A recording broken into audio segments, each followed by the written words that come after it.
Ce matin, le message clé, c'était la constance dans les pratiques. Plutôt encourager les gens à se mettre en route et à continuer à faire découvrir tous les ans à chaque interculture. Quand ils partent dans le non-labour, de rester dans le non-labour et réduire progressivement, plutôt que de vouloir aller très vite vers la pratique extrême, on va dire, du semi-direct, et que là, ça ne marche pas et qu'ils reviennent en arrière. L'idée, c'était plutôt de faire passer le message que le sol, c'était comme un athlète, et pour qu'il progresse, il fallait s'entraîner tous les ans. On a parlé des facteurs, on va dire, dépressifs, vraiment, comme le poids des machines. Tout le monde a facilement en tête qu'il faut des pneumatiques un petit peu plus larges à intervenir dans les bonnes conditions. Mais en fait, aujourd'hui, il y a des outils dans nos champs comme toutes les automotrices à betterave ou de récolte, par exemple, d'autres légumes ou des haricots qui sont en fait trop lourdes, peu importe les conditions dans lesquelles on intervient. Donc, vraiment prendre garde à ça. On a parlé aussi de la sortie des couverts. Donc aujourd'hui en Belgique, vous avez la contrainte de devoir laisser vraisemblablement les couverts assez longtemps au printemps, qu'il ne fallait pas forcément avoir peur de ça, mais plutôt justement envisager d'autres modes de sortie des couverts, notamment par le mulchage et la fraise pour les couverts, pour les cultures implantées tard au printemps, et que c'est en laissant les couverts pousser au printemps qu'on allait vraiment capitaliser. Et que c'est pas pour ça qu'il ne fallait pas avoir peur forcément des effets dépressifs sur la culture. Et ce matin, j'ai beaucoup insisté sur le fait de mettre les choses dans le bon ordre. D'abord mettre en route la structure, réussir les couverts, équilibrer les sols avec les apports calciques également. Toujours intervenir en bonnes conditions. Une fois qu'on mettait les grosses briques en premier et dans le bon sens, alors à ce moment-là, oui, on allait pouvoir éventuellement s'aventurer vers la nutrition fine des plantes ou vers le biocontrôle. Mais en fait, ça devient pertinent uniquement si on a passé suffisamment de temps et qu'on a été suffisamment efficace dans la mise en place des bonnes bases, quoi.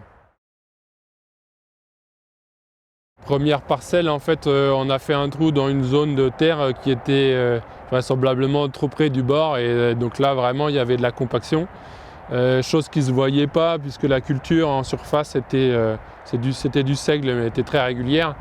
Et quand on regardait dessous, en fait, vraiment il y avait un problème, on manquait franchement de porosité dans le sol, et en fait la culture a été implantée en non-labour, en bio, ce qui est quand même un exploit puisque c'est assez compliqué à réaliser. Et finalement, quand on regardait le sol, on disait le dessus, c'est beau, la culture est régulière, mais en dessous, il n'y aura pas de place pour les racines.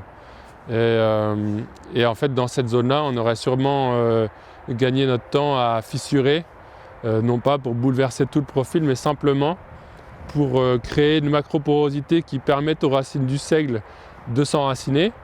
Et en fait, le seigle étant une céréale avec un système racinaire très puissant, on serait sorti du seigle avec une structure qui se serait vraiment améliorée.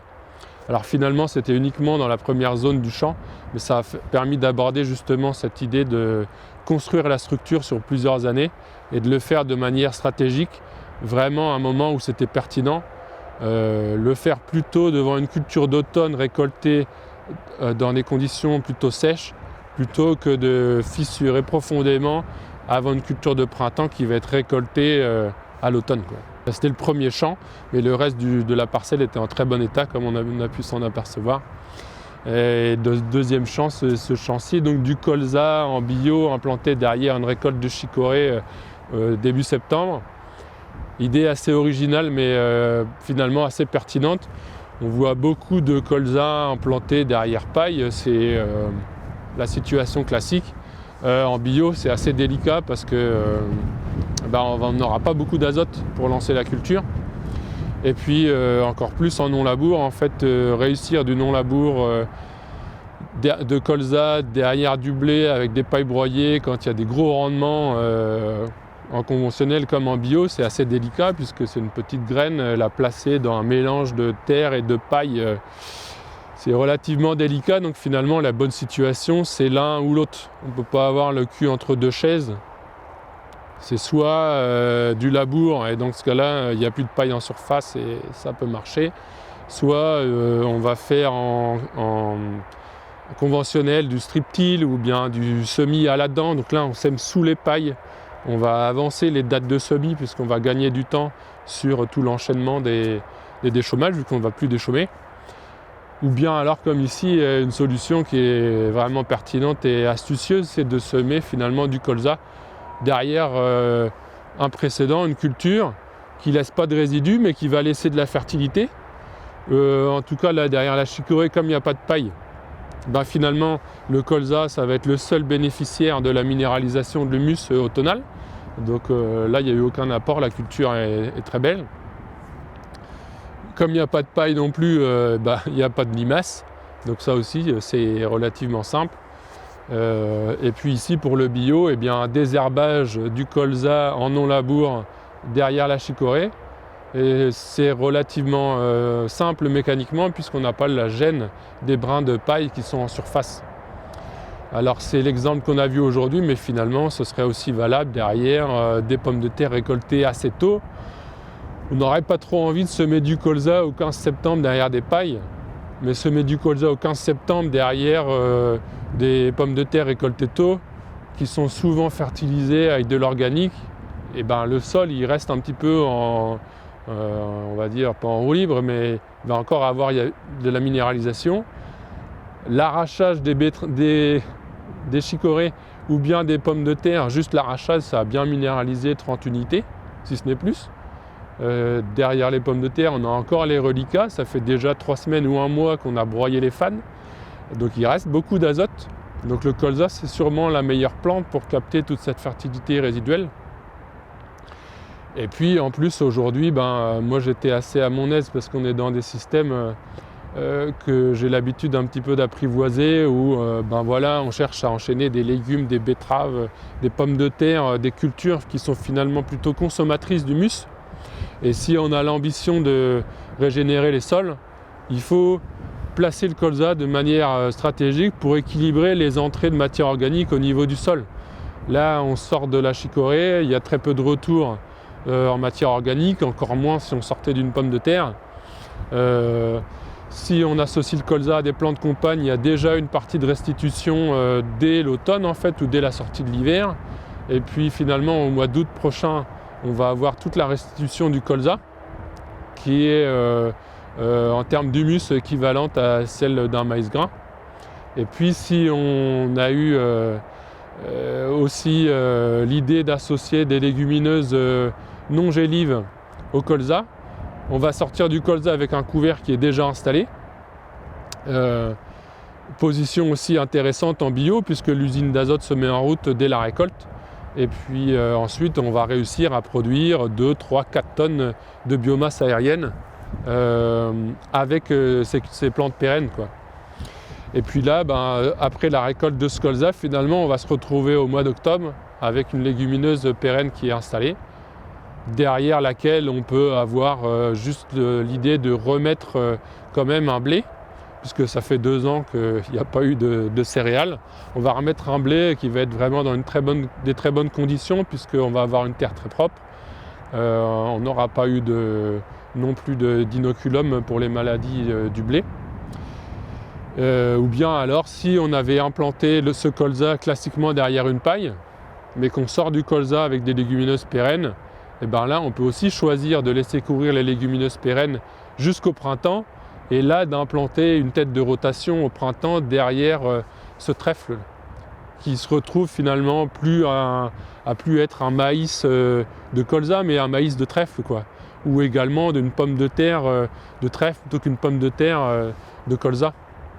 Là on rentre dans la couverture permanente des sols, là qui est une porte et une entrée un petit peu plus technique, qui n'est pas forcément l'ordre premier dans lequel passer la conversion à l'agriculture de conservation ou l'agriculture de régénération, mais qui est aussi une technique qui va là encore plus s'ouvrir vers l'autonomie azotée, vers une biodiversité plus importante et des économies de travail du sol vraiment flagrantes, et aussi qui ouvre encore davantage la porte de l'élevage, puisqu'on va se retrouver à produire du fourrage à peu près toute l'année, un peu à l'automne avec des couverts gélifs, un peu au printemps avec des couverts qui repoussent. En été, il ne reste plus que quelques mois de prairies permanentes à avoir pour avoir de nouveau de l'élevage dans les champs, avec une complète autonomie de fourrage. Moi, je trouve intéressant la démarche d'avoir composé une succession comme ça d'interventions dans laquelle en fait il y avait des gens qui avaient des sensibilités qui étaient différentes, mais qui avaient une base agronomique commune. En fait, je trouve que face à des agriculteurs et des agronomes en transition, c'est intéressant qu'eux se rendent compte qu'il y a des personnes qui ont beaucoup d'expérience dans des endroits parfois différents, mais qui se rejoignent tous sur les bases. Parce que moi j'ai pas mal voyagé et finalement on se retrouve à échanger sur comment on fait des plans de campagne en Tasmanie, au Danemark, en Belgique, dans le Pays de Caux, et en fait la base c'est toujours la même. Et ça c'est important de mettre un petit peu tout le monde sur la même page et de démarrer sur la base de connaissances de terrain que tous les agriculteurs et les agronomes ont construit, et que même des nouveaux partent de cette base-là et partent pas des erreurs qu'on a fait depuis 10, 15 ou 20 ans. Ça, moi je trouve que ça c'est très important. Parce que pour les gens, comme les autres personnes qui sont venues, qui sont déjà en route depuis longtemps, il n'y a rien de plus triste que de voir des gens qui refont les mêmes erreurs qu'on a expliquées et qu'on a dit qu'il ne fallait pas faire. Voilà. Et puis aussi, en fait, il y a une grande part de ces formations, c'est comprendre le contexte des gens et réussir à les rejoindre dans leur contexte pour qu'ils se mettent en route. Pas calquer des solutions copier-coller, quoi. Moi, quand je viens dans le cadre d'une formation comme ça, le but c'est de pouvoir piquer un petit peu les personnes sur des sujets différents, qu'après elles se mettent en route, quoi. Et c'est bien quand elles se mettent en route. Et c'est ça qui est intéressant, le fait qu'il y a un groupe mixte avec des agronomes et des paysans, voilà, qu'il y ait de l'échange entre pairs. Et en fait c'est ça aujourd'hui qui est le plus intéressant, quoi. Parce que de toute façon l'information va très très vite. Et donc en fait on va très bien à discuter juste entre pairs, et il n'y a pas les techniciens qui disent aux paysans comment il faut faire, quoi.